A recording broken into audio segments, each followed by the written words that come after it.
you actually don't realize that you're not thinking about your bank account. You're not thinking about maybe what happened on the battlefield. You're not thinking about the past and the future. How does my body feel? What is it doing? You're thinking about right now. So back on the show today is Dr. Dan Bornstein. Dan's a professor in the Department of Health and Human Performance at the Military College of South Carolina, more commonly known as the Citadel. He is also the director of the Center of Performance, Readiness, Resiliency, and Recovery, referred to as CPR3 in the show. In this conversation, we talk about how military training is starting to really evolve, and specifically on having a whole body integrated approach. Much of that has been influenced by how top sports athletes employ different modalities in their training, like yoga, and how that had an initial influence on the special operations teams, which are sort of the elite athletes of the military, and how it's now flowing into all members of the military. In fact, the Department of Defense has a new program called Total Force Fitness, which Dan talks about how these programs are really focusing on improving holistic health and fitness in a number of different domains: fitness, spiritual, cognitive, behavioral, etc. Anyhow, we also talk about the benefits of yoga, specifically how yoga can help increase your energy levels and also help you kind of balance out your energy levels. If you need to bring your energy level down, there's different types of yogas. We talk briefly about that. And then we also talk about flexibility, improving soft tissue health, and strength, building a lot of that strength of not your fast twitch fibers, which Dan talks about, those anaerobic fibers, but also the slow twitch aerobic fibers that really are important for creating long-term health with stability and posture. It's a great conversation. It's a little technical, but I found it super interesting, and I'm really glad Dan came back on the show, and I know you'll enjoy it. Thanks for listening.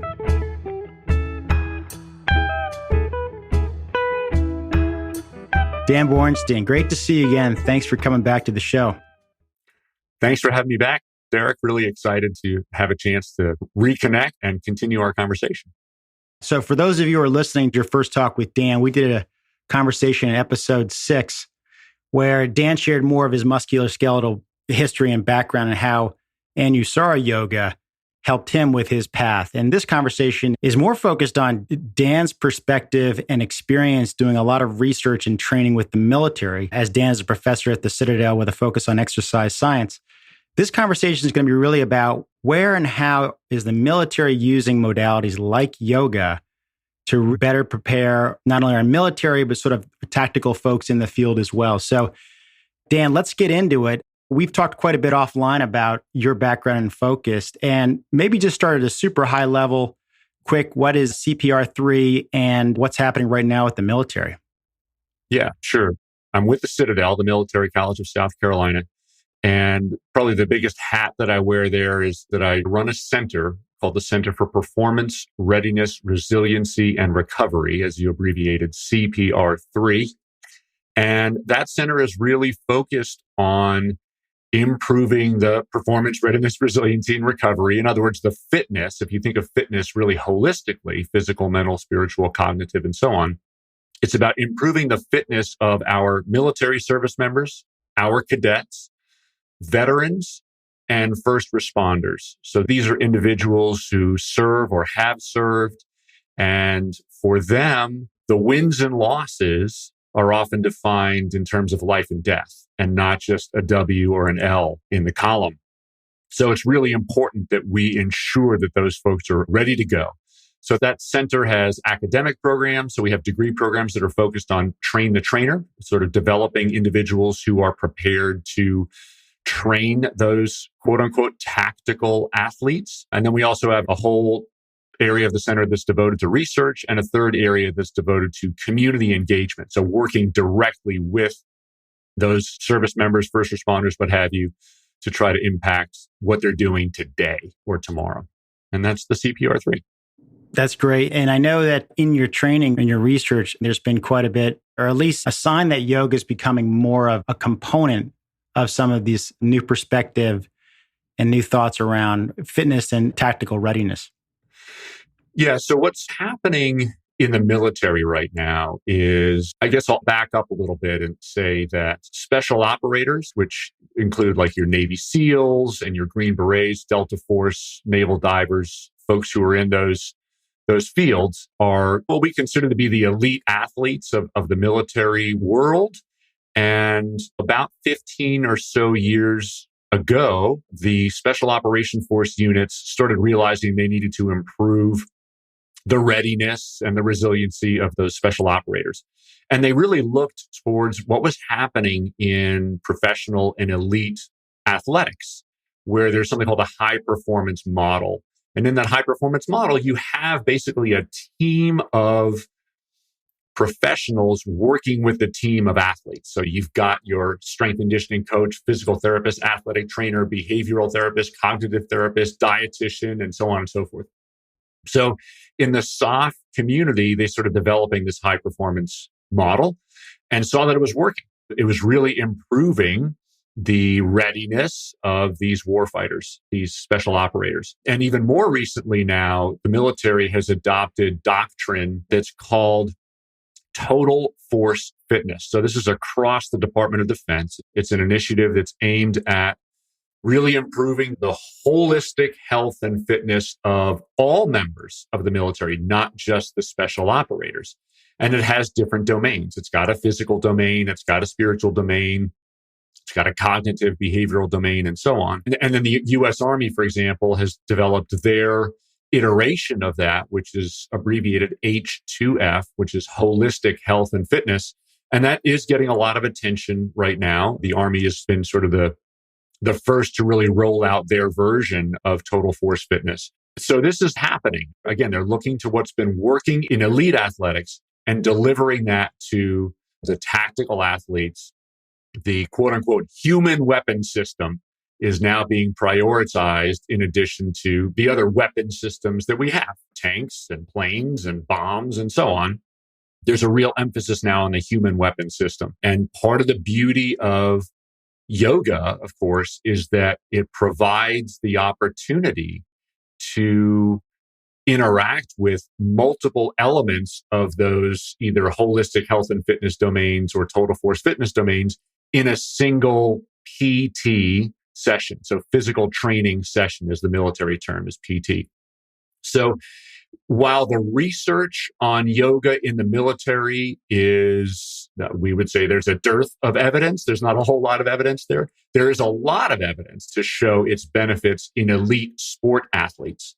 So that's where you're starting to see this trickle down of yoga from elite sport athletics into elite tactical athletes and now general tactical athletes.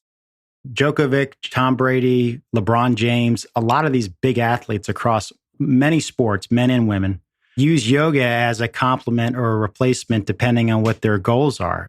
I read an article about Djokovic, the great tennis player. I think most of his workout is stretching and things like yoga versus other types of significant weight work. So a lot of those super alpha athletes and performers are totally into it. And I think it's very interesting that the military is now starting to take note, not just because top athletes are doing it, but also just the fact that, as you've said a couple times already, there's an integrated physiology and multidimensional sense of wellness and fitness that yoga does offer. Yeah. And we've even, with the CPR3, we've begun doing some of that research. A couple of years ago, I had a cadet student who's now an officer in the United States Marine Corps who actually just emailed me 2 days ago. And he said, "Hey, Dr. B, I've got to deliver a lecture on energy systems. Do you mind sending me a few of the slides that you showed me a few years ago?" And I said, "Sure, Brandon, here you go."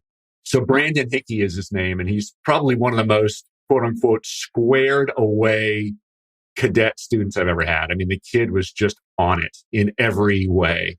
And he came to me and said, "Dr. B, can we do a study of the benefits of yoga in our Naval and Marine ROTC unit here at the Citadel?" And the commander of the unit at the time was totally supportive. And so we did. We did a yoga study. And while it didn't have a huge number of people in it, so from a biostatistical perspective, we didn't necessarily have sufficient numbers of people to detect statistically significant changes in their physical and mental health, but everything was trending in that direction.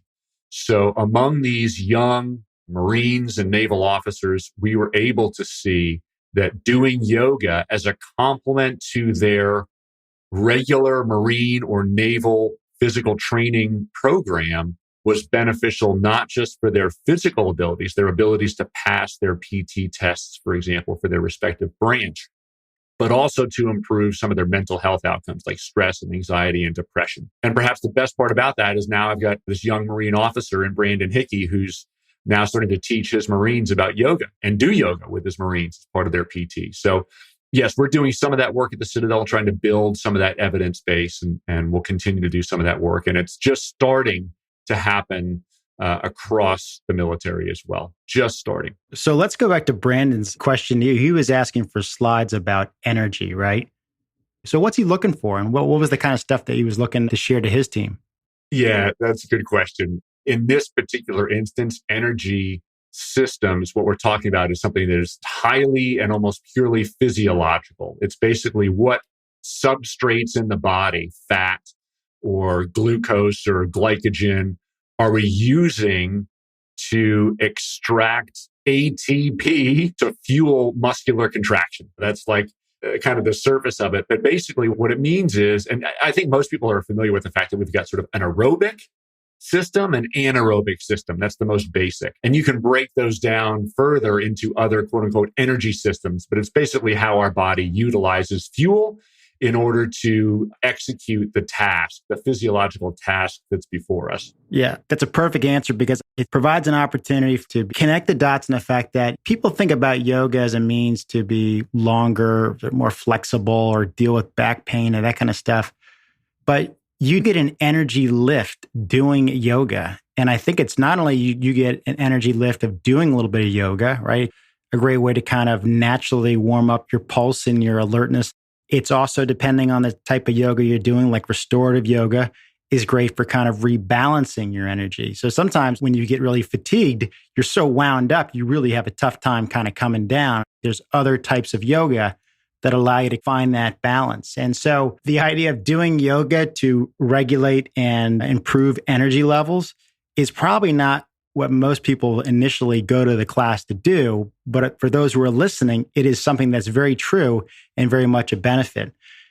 Let's go back briefly to the physical stuff. You and I have talked a bit about how do you roll up some of the physical benefits of yoga. Just quickly, are there 2 or 3 things that you think from your perspective that you see as the benefits of having a yoga practice? Yeah, I mean, absolutely. And we can even connect this into the physiological energy systems talk we just had a minute ago. I would say first and foremost, it promotes flexibility in a healthy way. So having more extensibility of your soft tissue allows that soft tissue, muscle tissue and so on, to be more powerful. So the more flexible you are, the better able you are to perform. So it promotes flexibility in an era and time when lack of flexibility, particularly around the hips, which can contribute to low back pain, and around the shoulders, which can contribute to neck pain, because we sit oftentimes for such prolonged periods of time. Perhaps yoga's greatest benefit is that it promotes flexibility. And so in that, it will promote better performance. But what it also does is it builds strength. And when we talk about strength, I think a lot of your listeners might be familiar with the idea of quote unquote fast twitch or slow twitch muscle fibers. So fast twitch muscle fibers, which are predominantly anaerobic, in other words, they'll use anaerobic metabolic systems to fuel their muscular contraction. Those fast twitch fibers are things we use for jumping, hopping, skipping, very short duration activities, whereas slow twitch muscle fibers are more aerobic in nature, and they're the ones that we use for long-term stability. So a lot of the muscles that we use to help maintain good posture, for example, are slow twitch fibers. And when we sit for extended periods of time, a lot of those postural muscles get weak. And so by doing yoga, we do it over the course of a yoga session, maybe 30, 60, 90, 120 minutes. That by its nature is an aerobic activity. And so we're strengthening those slow twitch fibers, those postural muscles that have to be able to do a relatively small amount of work, but for an extended period of time. If you think about the muscles, maybe that just support and stabilize the spine, for example, those need to be able to work all day long, really, ideally, to help us get out of pain. So yoga by its nature is predominantly an aerobically based activity that helps strengthen those slow twitch fibers that are so critical to maintaining stability and control and strength that we need as a foundation for now maybe being able to do more explosive activities like jumping, hopping, skipping, throwing, and things like that. Yeah, that's perfect. I literally noticed I was having a tennis lesson last week and I was realizing that some of the deeper awareness in my core, my hips, was allowing me to hit the tennis ball better. More so because the rotation in your body was happening down in your hip and your core versus just the mid part of your back or your shoulders swinging at that ball. And that kind of awareness comes out of yoga.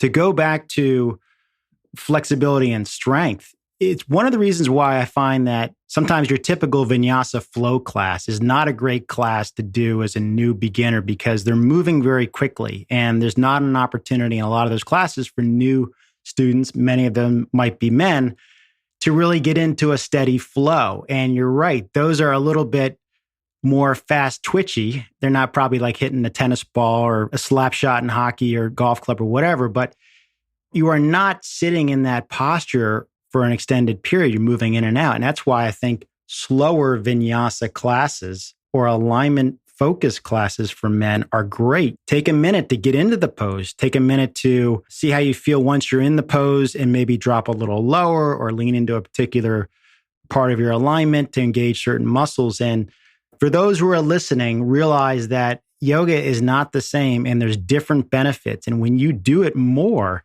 you start to really know what you want and how you want to use that class or that in-home session to focus on what you want to focus on. And to your point, Dan, about strength and those aerobic, slower twitch muscles, man, if you stay in a warrior two or a side angle pose or something for a minute, you're going to be shaking and you're going to be feeling that. And that is a workout. It is a workout without question. And I think we hear so much about the benefits of yoga and how good it is for us. And like anything else, it can also be bad for us if we don't do it right. And so, like you were saying, Derek, I think especially if you're beginning, it would be similar to just going in and just starting powerlifting and loading up a bar and seeing just how much you can lift with really poor technique. You're probably going to get injured. So by going into a really intense and maybe fast moving vinyasa type environment, there's greater potential for injury for the beginner in particular than doing, like you were saying, a class that's a little bit more based in holding postures for more extended periods of time where you can make those fine adjustments, get that tremble and shake in your muscles, and really get the alignment piece down. So that when you start moving a little bit more quickly, whether that's in a yoga environment or outside, like you said, hitting a slap shot or what have you, that foundation is really there.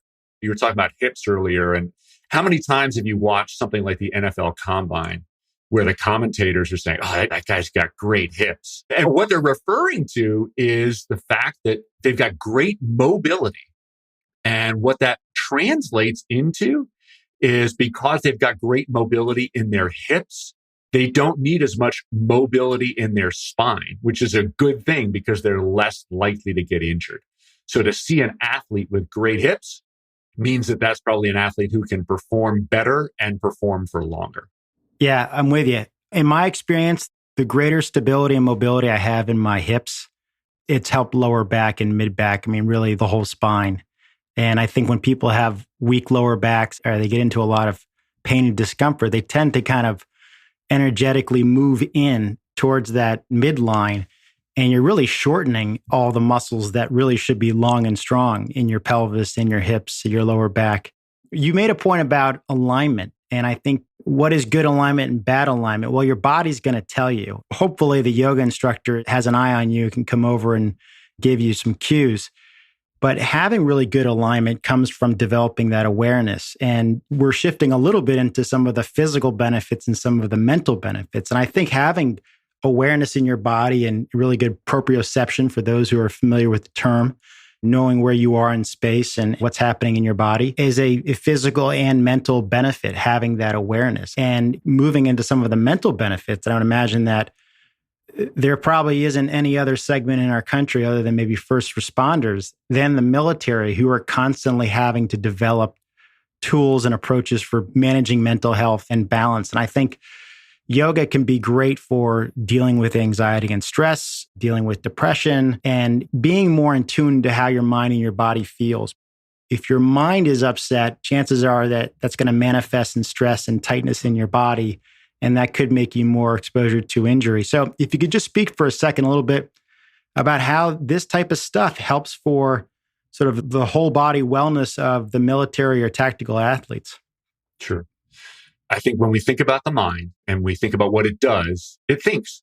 It spends its time, almost all the time, thinking about the past, and it can become very busy and filled with thoughts that produce stress and anxiety and depression. What yoga provides is the opportunity to just be present, to be literally in the right here, right now. Because when you're in a downward dog position and you're being cued to drop your shoulders down away from your ears and draw your shoulder blades onto your spine, or you're thinking about the breath, you actually don't realize that you're not thinking about your bank account. You're not thinking about maybe what happened in theater, quote unquote, on the battlefield. You're not thinking about the past and the future. You're thinking about right now. How does my body feel? What is it doing? And then even better, being able to not sit in judgment of that, but to just notice it. We often judge ourselves so harshly, particularly when we're comparing ourselves to others.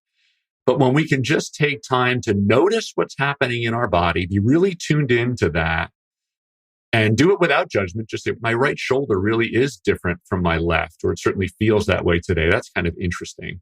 And you sort of think about that over the course of being in a downward dog position for 30 seconds or 60 seconds. Basically, you've just been in a meditative state where you weren't thinking about all those outside stressors in your life. And you start to link together those periods of time where your mind is really focused on your body and your breath. And all of a sudden, you've quieted your mind for 45 or 60 minutes, which is something that outside of yoga or some other things can be very difficult to do. And that's one of the beautiful ways in which yoga can really help benefit us in a myriad of ways. So that's sort of the mechanism through which it can provide just being present, being in the moment. Yeah. And just to kind of layer on top of that, the experience of working into a pose. So yeah, you've checked out of whatever you brought before you came to that studio class or whatever your practice at home. So you're not thinking about X, Y, and Z. So now you're actually in your yoga sequence or you're in the class and you're working yourself in and out of poses, and you get into a pose and going to the breath. One of the cool things about the breath is that when you find an area of tension or tightness in a pose, or even no matter where you are, having that awareness that you're tight or tense, learning to calm the breath and steady the breath and work into that place, it actually does work. For those who are doing yoga, when you get into a challenging moment, rather than bearing down like you're on the bench press in high school, just ceasing all breath to push up 240 pounds, in yoga, if you can soften the breath in those areas of challenge and resistance, that's where your edge is, that's where your place is. And that really helps your body become much more tuned and helps those tight muscles let go and let other ones kind of do their role. And I think that becomes super mindful, super meditative, and super constructive, because you're not just balancing your mind and kind of taking a moment. You're actually knitting your body back in a healthier way. And that can be really helpful in overcoming those injuries that you've been hypercritical about because you injured your Achilles a couple of years ago and the right leg's not like the left leg. You can work through all that. You can work through all that. And again, the image I had, Derek, as you were talking was, as we think about the military again, that of a sniper. A sniper has to be able to control her or his breath and be so quiet and so still in that moment just before they pull the trigger. So again, when we think about war fighter readiness and performance, yoga can translate, just as it does in so many other ways, off of the mat into the things that we do in daily life that can be hugely beneficial. Yeah, it's a unique example, certainly for this audience, because most of us are not in that situation. But to your point about off the mat, being able to become aware of what kind of decision you want to make in a given split second and what's going to be the impact of what you decide. I think that's the off the mat kind of awareness you can develop when you do have greater sense for your body and your mind. And that might save a life. That might save you your job. That might save you regretting a decision that you make just moments later. So it's a great example. Maybe a less extreme example is just how we interact with other people. So somebody cuts you off on the road. What's your reaction going to be? Chances are, if you've just come from a yoga class, you're probably not going to flip them off and honk the horn. You're going to be like, all right, go ahead, whatever. You're in a hurry, so be it. Or similarly, if your kids are sort of pushing your buttons a little bit, what's your response going to be? Is it going to be one that you regret later because you raised your voice at them and you're so frustrated and whatever, and it led to a sort of an upset experience with your kids? Or are you going to be able to take it a little bit more in stride? So, yeah, I think that, again, I used a pretty extreme example, but there are a myriad of, like you said, little choices that we have during the day that can not only promote our own happiness and better being adjusted, but frankly can have a ripple effect too with the rest of the world and how we treat people. Those are really great things. And frankly, we could use a lot more of that today. A little bit more compassion, kindness, understanding, empathy, and that can certainly be promoted on the mat and from the mat into your daily life. Yeah, and it's not just a woo-woo kind of like lovey-dovey thing. I think it's people becoming aware and accountable for their actions and reactions to other people. And to your point, we're in a world now where it's just really important that everyone does try to have their best intentions, to be patient, to empathize with somebody else who's not in a good place today. And a lot of that can be cultivated in yoga. So Dan, to kind of throw it back to you, as far as the military is in a place now where they're starting to integrate mind-body awareness, sort of different types of fitness that is similar to yoga. What's your advice and suggestion to those who are listening, not just on why yoga is a great complement to what they're doing, but also think about just overall body health in the long run for recovery, resilience, and other things that you have just so much exposure to day in and day out in your role? One of the things I've said before and have said now for decades is knowing what the body needs and how the body needs to serve us changes over time. So in the military, for example, if you're a special operator or what have you, you do operate at a high operational tempo, and your body is a machine that has work to do. It can be very demanding. Same if you're a professional or elite athlete. And so the type of training that your body needs to carry out those tasks needs to be pretty high intensity as well. And yoga, again, can be a wonderful complement to a lot of that higher intensity type training. Inevitably, as we mature, physiologically mature, Derek and I, we may not have matured so much mentally, but we've certainly matured physiologically. I think just continuing to explore the types of movement and conditioning and training and even breath work, the things that are going to best nourish your body for what it needs to be doing in that year, in that decade, are important to do. And again, they will change over time. So I think yoga is just a wonderful thing to experiment with in any phase because it can be so beneficial at all these different phases of our physiological life. So I would just encourage people to play with and experiment with yoga, among other things, but as a way to help their bodies perform optimally for whatever tasks are needed for that period of time in their life. Well said. The last little comment here is just the things that you and people envision doing today or tomorrow or next year. You work on this stuff now, and it's going to help you tremendously over the next 10, 15, 20 years too. Dan, awesome to reconnect. Thanks again for joining us. And I look forward to continue the conversation down the road. Anytime, Derek. I love the format, love the work you're doing. Thanks so much. And hopefully we'll talk again. Awesome, man. Be well.